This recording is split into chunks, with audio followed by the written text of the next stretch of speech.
انسان جو اپنے بیٹے کو وصیت کرتا ہے وہ اس کے تجربات کا نچوڑ ہوتی ہے اور کمال محبت کے ساتھ اس کی سراسر بھلائی مقصود ہوتی ہے، اور باپ وہ وصیت اپنے بیٹے کو کرتا ہے، اور یہاں وصیت کرنے سے قبل کتنے پیار بھرے انداز میں یا بنیا، اے میرے پیارے بیٹے، احفظ انی اربعن و اربعن، میں تمہیں 4 چیزیں بیان کرتا ہوں اور 4 چیزیں اس کے ساتھ جڑی ہوئی ہیں، تو یہ 8 چیزیں تم یاد کر لو۔ لا یضرک ما عملت معہن، اگر یہ تیرے عمل کا حصہ بن جائیں تمہیں زندگی میں کبھی نقصان نہیں ہوگا، زندگی میں تم شر سے بچے رہو گے، برائی سے بچے رہو گے، نقصان سے بچے رہو گے، تمہارا باطن تمہارا ظاہر اچھا رہے گا اگر ان 4 چیزوں کو 4 چیزوں کے ساتھ جوڑ کر کے اپنے عمل کا حصہ بنا لو۔ فرمایا ان اغنى الغنى العقل، سب سے بڑا غنا، سب سے بڑی دولت مندی، سب سے بڑی ثروت عقل ہے۔ اگر کسی کو عقل کا رزق دیا گیا ہے تو وہ سب سے بڑا دولت مند ہے۔ اگر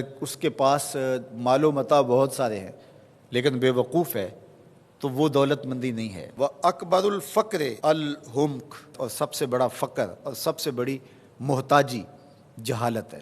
سب سے بڑی دولت مندی عقل ہے، اور سب سے بڑی غربت، سب سے بڑی غریبی اور سب سے بڑا فقر اور محتاجی بے وقوفی ہے۔ وَأَوْحَشَ الْوَحْشَةُ الْعُجْبُ، اور سب سے بڑی وحشت تنہائی عجب ہے، خود پسندی ہے، اپنے آپ کو دیکھنا کہ میں بہت کچھ ہوں۔ جو شخص اپنے آپ کو دیکھتا رہتا ہے اور وقت اپنے آپ کو ہی لوگوں کے سامنے پیش کرتا رہتا ہے بنا سنوار کے، وہ تنہا ہو جاتا ہے۔ لوگ اس کی ان خوبیوں کا بھی انکار کر دیتے ہیں جو خوبیاں واقعتاً اس کے اندر موجود ہوتی ہیں۔ اگر پاؤ ہے تو اپنے آپ کو سیر نہ بتاؤ، لوگ پاؤ کا بھی انکار کر دیں گے۔ تو جو جس حالت میں ہو وہی حالت لوگوں کے سامنے ہونی چاہیے، بلکہ اس سے اگر کم ہو۔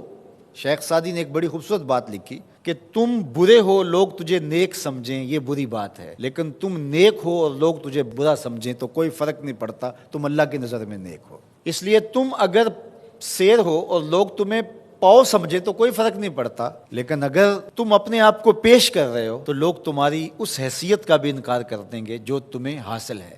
وَأَكْرَمُ الْحَسَبِ حُسْنُ الْخُلُقِ، سب سے اچھا جو حسب و نسب ہے وہ کیا ہے؟ میں فلاں ہوتا ہوں، میں فلاں ہوتا ہوں، میں فلاں کا بیٹا ہوں، فلاں قبیلے سے میرا تعلق ہے، میرا باپ بڑا امیر کبیر تھا۔ اپنا حسب نامہ اس طرح لوگ پیش کرتے ہیں، مجھے جانتے ہو کہ میں فلاں ابن فلاں ہوں۔ سیدنا علی المرتضیٰ فرماتے ہیں بہترین جو حسب ہے جو آپ پیش کرتے ہیں وہ کیا ہے؟ حسن الخلق، تمہارے اخلاق کیسے ہیں، تمہارا خلق گواہی دے گا کہ تم اچھے خاندان کے چشم و چراغ۔ مشکانست کے خود ببوئت نہ کہ عطار بگوئت، فارسی کا ایک مقولہ ہے کہ خوشبو وہ ہوتی ہے جو خود بتائے کہ میں خوشبو ہوں۔ خوشبو بیچنے والا بتاتا پھر ذرا سونگھ کے دیکھیے یہ بڑی اچھی خوشبو ہے، ذرا سونگھیے، کہا یہ بتانے کی ضرورت نہیں۔ حضرت علی المرتضیٰ فرماتے ہیں تمہارے خلق کی خوشبو سے لوگ سمجھ جائیں گے یہ کون ہے، تمہارے اخلاق اتنے اچھے ہوں کہ لوگ پہچان جائیں تم کون ہے۔ تو بہترین حسب و نسب کیا ہے؟ اپنے بیٹے حضرت امام حسن رضی اللہ تعالیٰ عنہ کو بتا رہے ہیں، مجھے بتائیے امام حسن سے بہتر نسب اور حسب کس کا ہو سکتا ہے؟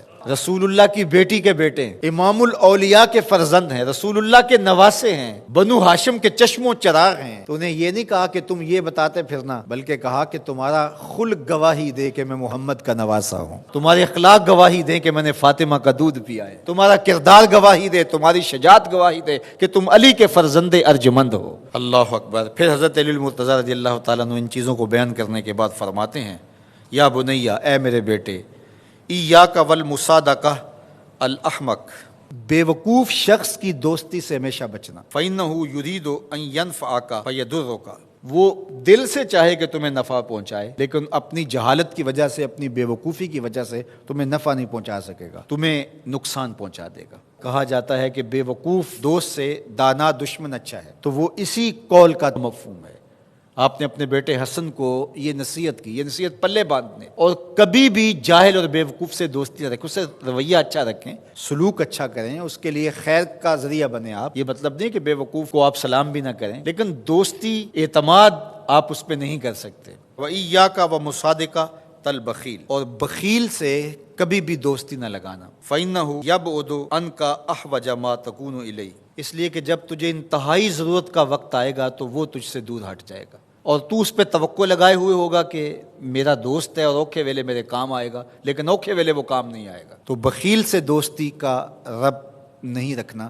وَإِيَّاكَ وَمُصَادَقَةَ الْفَاجِرِ، بدکار شخص سے کبھی دوستی نہ رکھ، برے شخص سے کبھی دوستی کا رشتہ نہ جوڑنا۔ فَإِنَّهُ يَبِيعُكَ بِالطَّافَةِ، جو فاسق و فاجر ہے، برا شخص ہے، بدکار ہے، اس سے دوستی نہ رکھنا، اس لیے کہ وہ بہت تھوڑی قیمت میں تجھے بیچ دے گا۔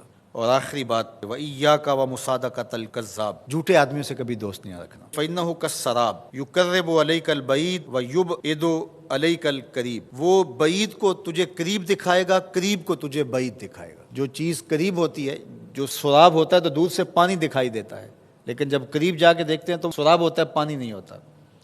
تو کہا وہ بھی سراب کی طرح ہوتا ہے، کذاب، جھوٹ بولنے والا، جو تجھے وہ نقشہ کھینچے گا جو ہوگا نہیں، تجھے وہ چیزیں بتائے گا جو نفس العمل میں نہیں ہوں گی، اور تو ایک مغالطے میں مارا جائے گا۔ یہ ہے حضرت سیدنا علی المرتضیٰ رضی اللہ تعالی عنہ کے وہ اقوال نور، جن کی گہرائی، گیرائی اور حکمت سے بھرے ہوئے